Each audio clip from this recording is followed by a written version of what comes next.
We are live. Welcome to my video. This is going to be my thoughts on The Walking Dead Season 4, Episode 14, The Grove. The episode is rated TVMA, so will this video be? And like all other videos I've done on the show so far, absolutely love this episode. There will be spoilers for the episode and all the ones leading up to it. Let's dive right in. So yeah, another episode that really fucks with our emotions. Yeah. I really continue to appreciate these small scale ones, the episodes of the show that we've gotten, recently recently for me, I don't know, 10 years or something ago if you watched it when it aired. But yeah, um, yeah, I think it's really working. Yeah, let's just tear the band-aid off and start getting into details. So I think the very opening, the pre-opening credits bit, does a phenomenal job. It can be very effective if with the very start of your story you can effectively set up, what is this about? And yeah, I mean, the fact that she keeps treating them like they're not dangerous is a major thing in this entire episode. And yeah, I thought it was another good use of the way that sometimes the editing, the plot structure will not be completely chronological. I think that's worked every single time the show has done it so far. Yeah, let's see. So they find this place. And they talk about, maybe they could stay. It's not so bad. There's ways they could make this work. They just gotta fix up the fence, and they could plant more stuff. And there's animals. Yeah. Okay.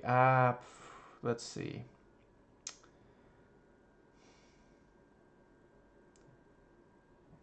Yeah, genuinely sad that he's continuing to dream. That's also a really great bit of setup and payoff.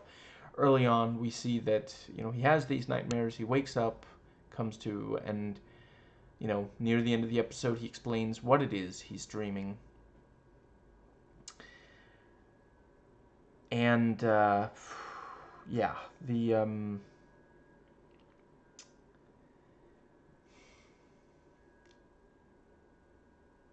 the thing with the let's see, we have yeah,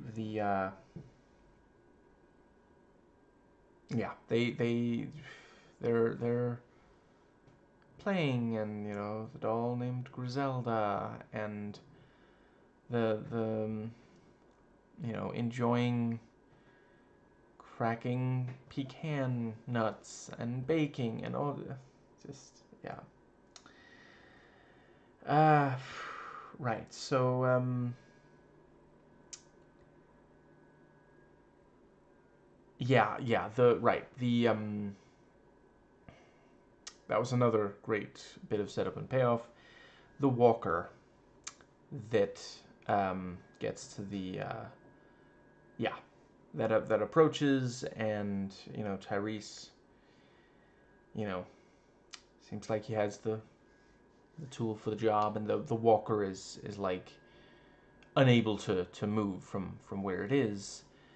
And I'm sorry, for some reason the names I'll have to look up briefly. So fuck, that did not help, because those pictures are from after this episode and they both look okay, no, yeah, if let's see, I'll have to go off eye color. I can sort of make. Okay, yeah, Lizzie, walks up to Tyrese and is like, Tyrese, when all you have is a hammer, every walker looks like a nail. You know, you don't have to kill this one. And she, yeah, she claims, you know, I know sometimes we have to kill them, but not always. And I mean, I feel like by the end of the episode, it seems like she was lying when she was just trying to say something that would make him not finish off the walker. Yeah.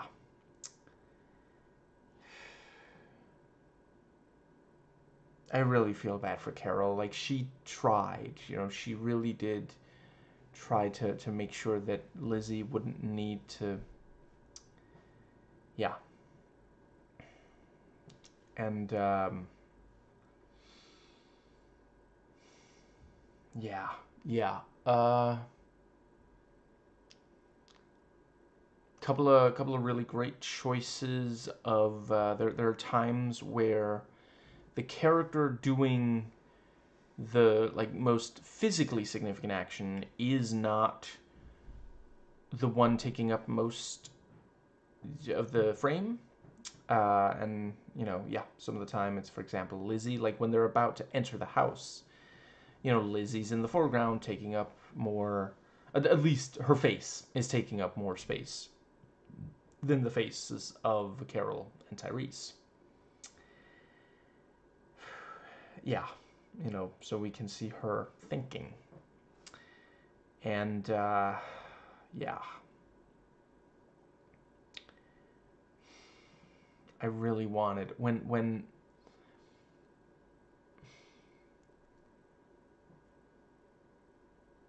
the zombies came that that had been burnt. Were, by the way, great designs. They continue to really outdo themselves. Like, fuck me, yeah.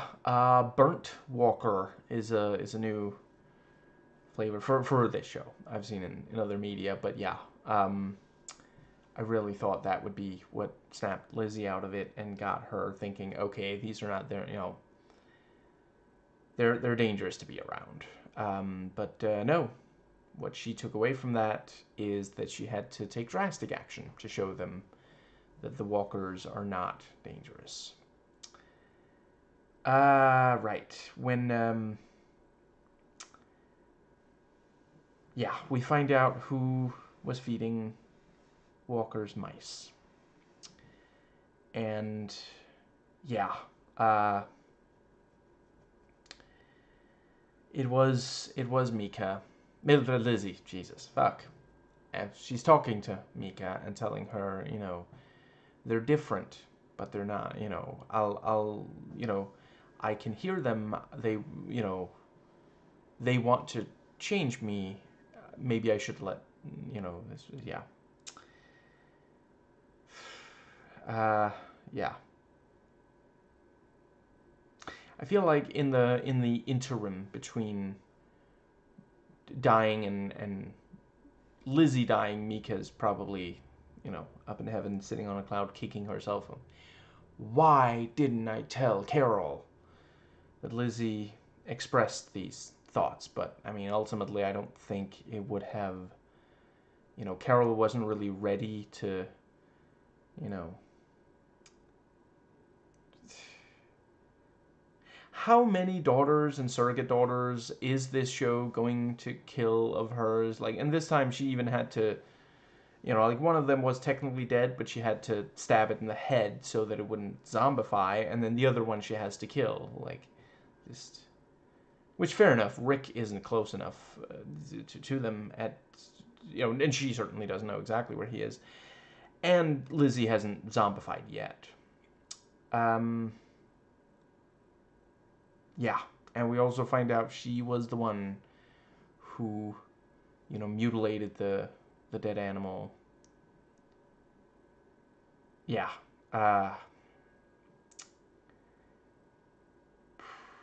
I guess I will just briefly talk. So, I understand there's been some discussion, you know, some disagreement about what exactly Like, clearly she has some mental illness. Some say, psychopathy. Others say, fuck, hold on. I have it. Let's see. Uh, yeah, maybe some sort of psychosis or schizophrenia, since she, thought they talked to her, and which is ridiculous. Like, for a talking walker, you got to go to BLR. But yeah, that the idea that they talk, and the idea that they're not dangerous when she's clearly seen, you know. Yeah. So yeah, that could have been. Right. And the other thing was the fact that she's basically just like it's a uh, it helps drive the plot, but it's not really explored so much. And they've explored the mind state of other characters. Both Michonne and Rick have gotten some. So hypothetically, they could have. Um, but I don't think it like ruins the episode or something. Yeah. The thing with Mika, she just can't quite bring herself to shoot the animal. Like, she couldn't shoot the people, and she points out, no, it's it's still burning because it's black. If it was white, that would mean it had stopped burning. And then later, Carol says that to Lizzie, and Lizzie's like, oh, you just know everything. And it's, oh. She knows that because of a living human being that Lizzie has now taken from the world. Just, yeah.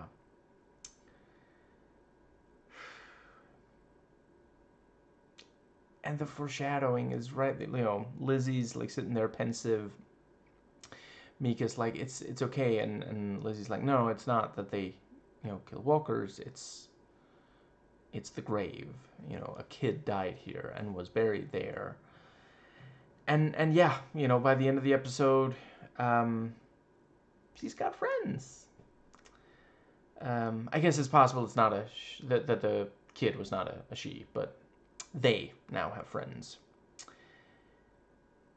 And Karen just demanded to speak to the manager. Or a Ken. Did we ever decide on a... I'm not trying to be misogynistic. I think guys are worse at the whole, just, yeah, being obnoxious to... It's a conservative thing. It's not really a gender thing. Being terrible to service workers and such. Yes, so the...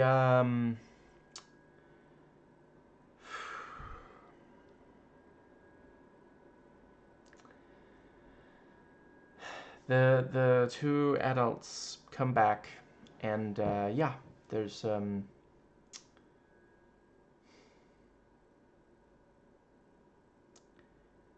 actual literal blood on Lizzie's hands.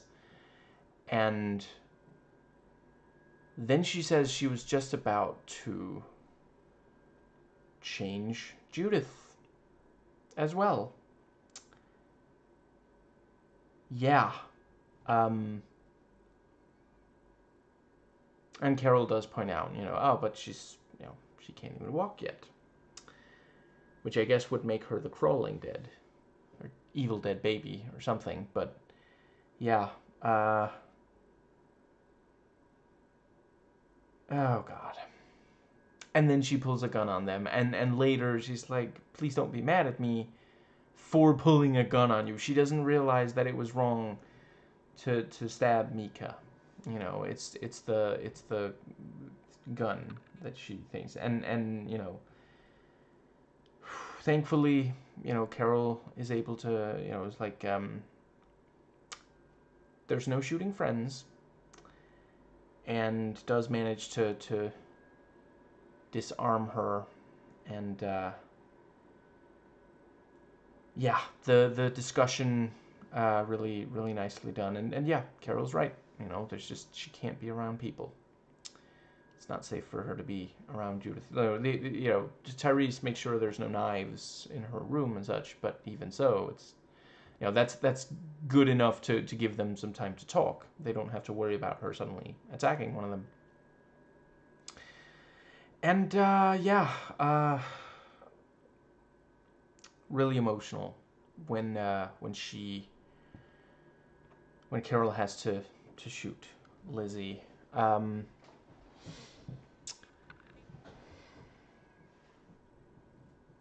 I would make a Of Mice and Men reference, but apparently that literally is, the scene is an actual reference according to IMDb trivia, so it would just feel moot. That's such a wonderful word, moot. You know, if someone gets into your castle, it means your moat was moot. Yeah.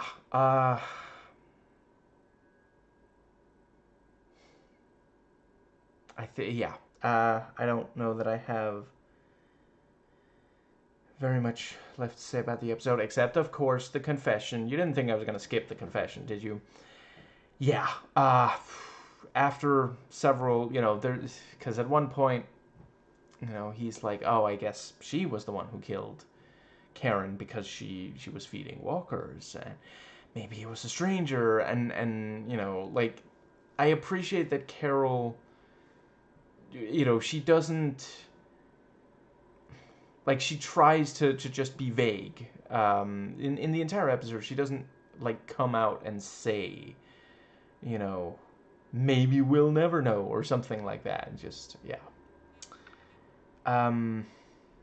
Yeah, I knew it was going to be emotional when Tyrese learned, and it was. And I appreciate, you know, I don't think it was too early or late that he found out. You know, he's only been with people who knew the truth for a little bit now. Yeah. And I really appreciate, you know, yeah, she slides the gun over to him. And, you know, at first he's like, what are you doing? It's not Russian roulette night yet. And, yeah, yeah, really powerful. And this whole thing of, and also him saying, you know, sometimes I see her in a city I've never been to before all this. It's just, yeah.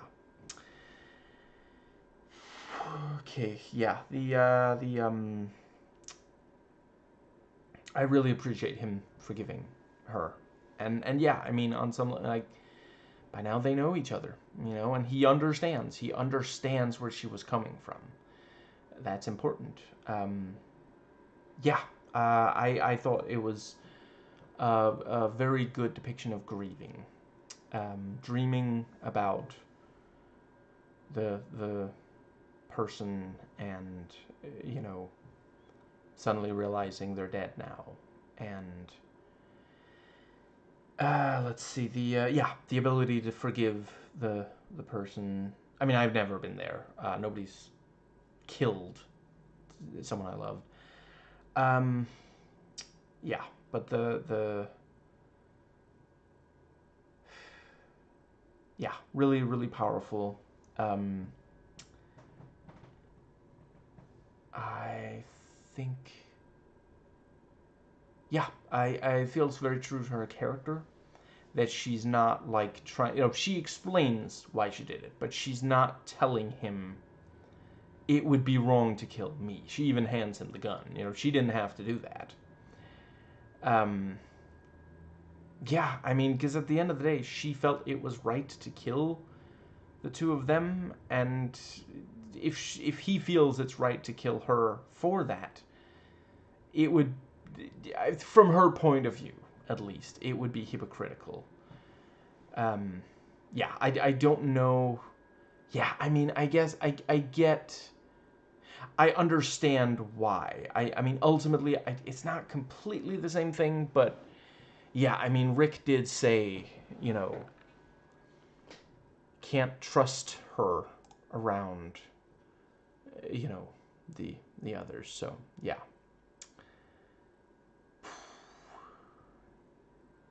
yeah, right. Speaking of the Grimeses, yeah, I mean, if Lizzie had actually killed Judith, and then, you know, the Grimeses were told, you know, oh, she didn't die in the she didn't die that time in the prison. She died later because Lizzie wanted her to turn into a walker. That would be a truly epic proportioned emotional roller coaster for the Grimeses.